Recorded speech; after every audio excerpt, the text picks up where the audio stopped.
Okay, so I know what you're thinking. How can you make a top 20 of Organization 13 members?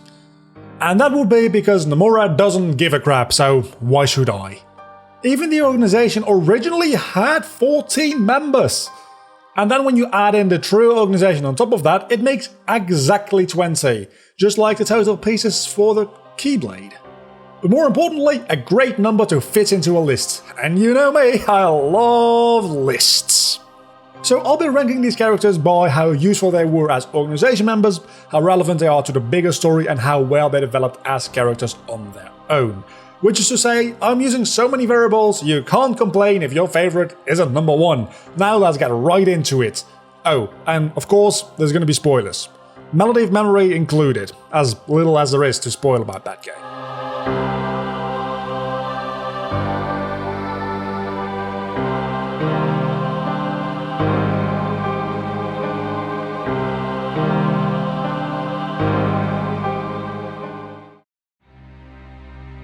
Number 20.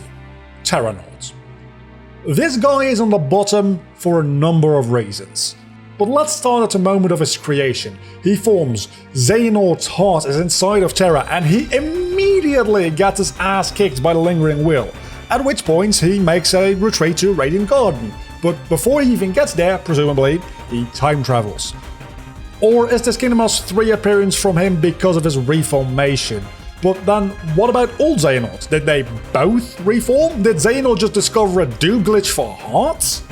If this is a time-traveling Xehanort, he reverts back to Terra, so he can't go back to his own timeline now. And even if he did go back to his own timeline, he immediately gets his ass kicked by Aqua before losing all of his memories. This guy existed for all of a whole hour before changing into a Apprentice Xehanort, and all that he did was lose, break at least one timeline somewhere, and do some more losing. Not exactly what I call a star member for your team. Also,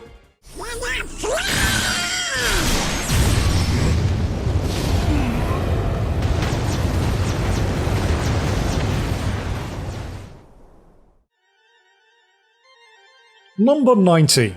Xaldin.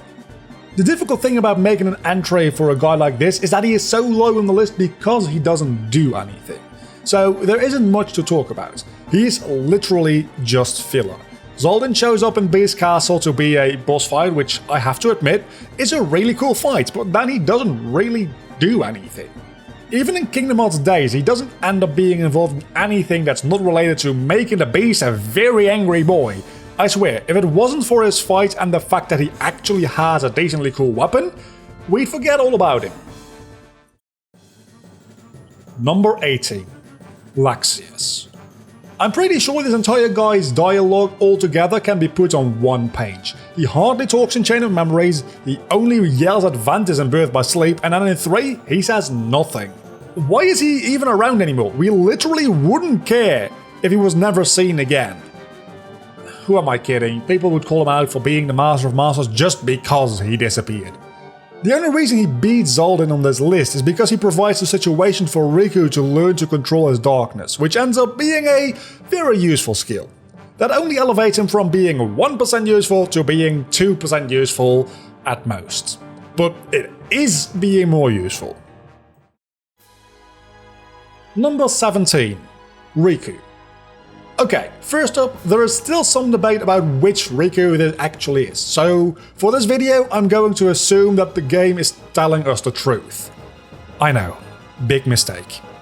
And say he is Riku Replica, even though I still think it makes much more sense for the San Francisco Riku to be Data Riku and a separate Riku from the one that we see in the Keyblade Graveyard, because that just makes so much more sense. This Riku is researching artificial hearts and bodies, but for what purpose? If you are a time-traveling Riku, you are literally inside of a replica body right now.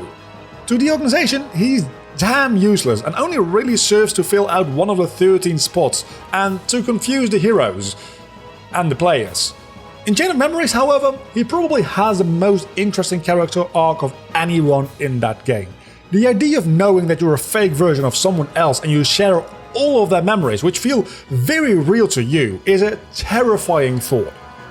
and it's closely linked together with a philosophy called Last Tuesdayism. It's a real thing, look it up. Number 16. Ansem. Now we get to the main big bad of the first game, who got very much sidelined when he wasn't the main big bad anymore. Initially, the idea of Ansem being a researcher who went all crazy on the idea of darkness was appealing. Then we found out that he wasn't really Ansem, and that was annoying. But really, he still was a bad dude, and everything we had done up to that point stayed true. It just turns out that he had a boss, so adding betrayal to his list of crimes. In Chain of Memories, we see Riku struggle with having a part of Ansem still inside of him, which shows us that a problem doesn't just magically go away because you did a thing. It takes hard work to overcome your issues, but by the time we get to time-traveling Ansem in Dream Drop, it's kinda played out. We know Riku has mastered his darkness, and Ansem isn't really a threat anymore to anyone at this point. Which Kingdom Hearts 3 actually seems to understand, because he's just seen in a couple of short cutscenes in Twilight Town, which might as well just be a fetch quest for him. Number 15. Xemnas. And while we're talking about split up Xehanort, let's group in Xemnas with that too. The reason I place him higher on the list than Ansem has nothing to do with how useful he ends up being in Kingdom Hearts 3. The moment he isn't the leader of the organization anymore, he's just as filler of a character as somebody like Zaldin used to be when he was the leader. Doesn't feel so good now, does it? But as the main bad guy in Kingdom Hearts 2, he was built up a lot better than Ansem. True, we got to learn a lot more about Ansem earlier in the story, but we also have all of these other things going on, like Maleficence and Riku, who take up much more screen time, and then Ansem shows up for the last world and suddenly is the big final boss. Xemnas actually appears and is at least a little bit relevant outside of just his pre-boss cutscenes. Not a lot more, but enough for him to edge out Ansem on this list. Number 14. Zaxian. Okay, so saying Zaxian is a more useful person than Xemnas and Ansem might be a bit of a hot take, but remember, we're still in the bottom half of the list. I'm not saying Zaxian is particularly useful. Oh no, he is as useless as the rest of them, but I must admit, I'm breaking my own rules a little bit here. I like his weapon. But more importantly, Ienzo, as a human, is the one doing about 80% of the exposition dumping on Sora, so that he knows everything that we already do for the past 10 years. Which is highly useful, because I wasn't really looking forward to Sora getting his mind blown by facts that we just accept as basic info at this point. So maybe not that useful in-universe, but useful to us as the players. Number 13. Demyx. It pains me to put the Master of Masters so low on this list, but as much as I like Demyx, he's kinda useless. He's certainly one of the most likeable out of the whole organization, and after the end of 3, he's out there somewhere and presumably still with his nobody powers intact.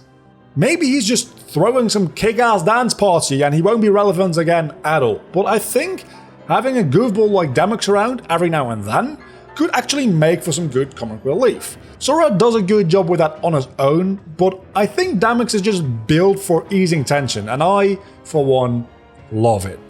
So this might be another case of me just liking a character and putting them higher on the list because of it. They might deserve it, they might not, but hey, this is my list. If you disagree, go ahead and make your own list. Matter of fact, do let me know what your list is in the comments section down below, I'm very curious to know. Number 12. Luxord. Is this a very relevant character? No. Not yet anyway, but there seems to be very clear hints that before too long, Luxord, or whoever his somebody might be, Ludor? Rodul? Something like that, will be relevant, because he's a driver, and we all know that drivers are the most important people in the world. He also gave Sora his card, which hasn't come into play at all yet, so it must be the key to getting him back. Or maybe Luxord has a lot of foresight to know that'll come into play with the next big battle. So many questions. And isn't that why we love this series? Even after all the bullshit we're in, we love mystery, trying to piece things together and trying to find out tiny little clues, because even if I don't believe most of them were planted intentionally, Nomura has shown that he's really good at picking details from earlier games and expanding on them. which might not be what we traditionally see as goodwill building, but it certainly makes for an interesting experience. Number 11. Xiii. Another character that has future potential, and probably the next up to get a Keyblade, because if Axel has one, Isa will need one too. He was built up to be Xemnas' right-hand man, even though he joined the organization pretty late, and then Xigbar became pretty much more important in later games, which makes a lot of sense because he's actually the number 2 in both order and line of command. Still, he is the guy that gives you your mission in Kingdom Hearts days, meaning that he at least has some amount of significance over the other members, and he seems to be in on the bigger plan, having been Nortus himself and returning to the real organization after being recompleted. I'm not a huge fan of his retcon for his motivations. I would have much preferred to see how this war tore these two friends apart and how afterwards it would take time and effort to need to repair their friendship.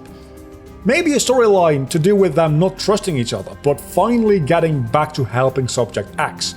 But that would require subtlety, and I feel like we're way beyond that now. Number 10. Xiii.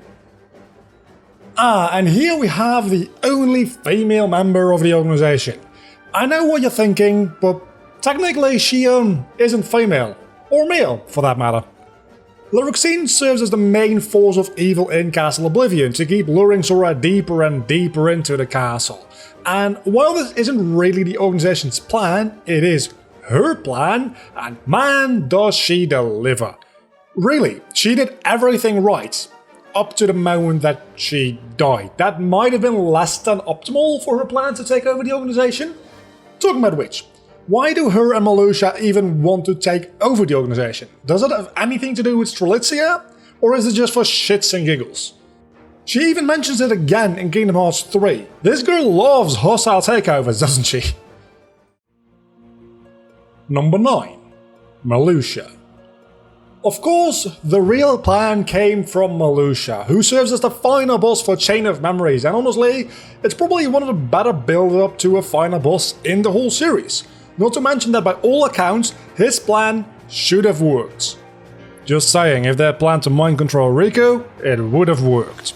The main reason he ends up being so high on the list though is due to his relevance in the modern day story, or well, I guess the distant past, where he used to be a Keyblade master and a very important piece to the whole puzzle in the bigger plan for both the Darkness and the Master of Masters. Also, he has a scythe. Need I say more? Number 8. Xiii. Look, I like Xiii as much as the next person, and I agree, having her there as a backup Darkness for Xehanort because they just found some files on her makes total sense. It doesn't. But the issue with her is that she was essentially written into what was a prequel to Kingdom Hearts 2, and then she had to be written out again at the end. But people liked her, so now she needs to come back. She's literally a deus ex machina from the organization's perspective. To her credit though, that does give her major points in being useful to the organization. The mystery surrounding her is very well done in Kingdom Hearts Days, however, and the way her character profile changes depending on who she's talking to is a detail that I can appreciate from a storytelling perspective, something that's not totally lost in the HD cutscenes but very much less apparent. Then, having a look like Ventus when Xigbar looks at her is a fun tease for Birth by Sleep, but with more recent info could also be relevant because of the events of Union Cross, or afterwards. Number 7. Vexen. How could Vexen not appear higher on the list than Xiii? He is literally the guy who created her, as well as Riku Replica, which was way down on the list. As far as usefulness to the organization goes, he's the reason they have Replica, which ends up being very important. And he also supplies the good guys with some replicas because they needed to return some characters too, I guess. His sudden atonement never felt right to me. In Birth by Sleep he seemed kind of like an alright guy, don't get me wrong, but in Chain of Memories he seemed kind of... what's the word now? Crazy! Now that he's working side by side with Ansem the Wise, I don't see him being too useful. He's pretty much just there as a background character and somebody to break up the massive loads of exposition that Ansem the Wise doesn't have to tell us everything by his own. We already got a little hint of that in Melody of Memories, and I can't help but feel this is a sign of how things will be in the future. Number 6. Young Xehanort. So, this guy seems much more powerful than any other form of Xehanort, except maybe for Master Xehanort. Tell me how that makes sense? Because this is the one with the least experience. He's also the only one who doesn't end Kingdom Hearts 3 with some weird attempt at redemption. Ansem and Xemnas have these strange moments before they disappear where they seem like they didn't mean it all to be so bad, and Master Xehanort, who mind you, already had a good motivation, is even painted as being the misunderstood guy. But young Xehanort, he's like, nah, I'm evil, and I love the fact that Sora's got screwed over really big time. I'm happy we'll get to see more of him in Dark Rose, and I know most people don't like the mobile games, and believe me, I get it. But just for the story, if you're this deep into Kingdom Hearts, you'll enjoy it. If you're still hung up on saying Kingdom Hearts 2 is the last good game, why are you even here? Number 5. Vanitas. Useful to the organization? No. Even loyal to Xehanort? Maybe not. Even in Birth by Sleep we see him fight Aqua, which he admits goes against Xehanort's plan. And knowing that he is the darkness we see in Union Cross, that makes perfect sense. This does make me think that we could still see Vanitas return, because at this point it's more or less fact that he is the same darkness, and if they don't want to give him a new character design, they can't keep it as a cloud of darkness forever, right? Can they? So maybe Vanitas has a future. The only downside I see there is that I would end up with a situation where the potential main antagonist is just Dark Sora, at least in design, which is a bit overdone, so I don't know. Number 4. Axel. Sorry, boss. No one axes Axel. I don't know what the hell happened to him in Kingdom Hearts 3, but this guy became way too self-aware and the funny guy, consistently breaking the fourth wall and just generally didn't feel like himself. I do have to admit, technically that is Lee and not Axel, and we see some bodies do tend to act differently from their nobody counterparts, so don't get me wrong. Axel has always been a smart-ass kind of character, but in previous games he did so in a more badass and interesting way. Now he's just on his way to becoming Deadpool, and while I love me some Deadpool, we already have enough of those types of characters running around in this universe at the moment. So please, just return Axel to the way he was.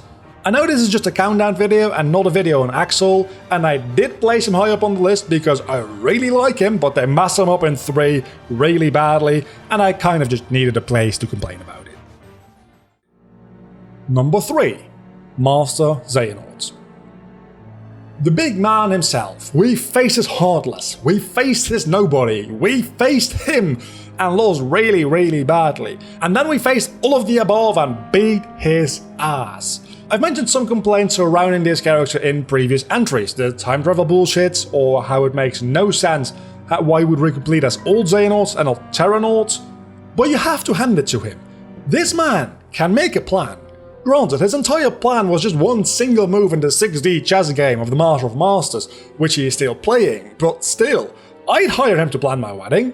It would be darkness themed, because, you know, darkness. What was I talking about again? Oh right, Xehanort.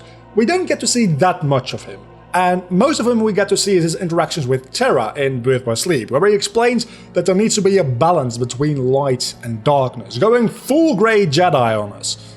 And as you know, I like that. So why didn't we just keep that as his motivation?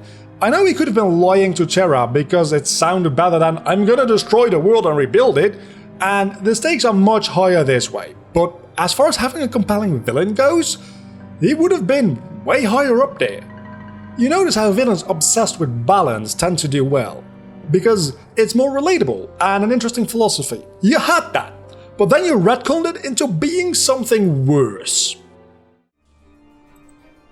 Number 2. Xigbar. So this guy started off as a single boss fight in Kingdom Hearts 2, and while it was a fun boss fight, was it really worthy of being the number 2 of the organization? the first to join after Xemnas? Then, in Birth by Sleep, we get to learn a little bit more about him, how he met Xehanort and how he wants to get a Keyblade.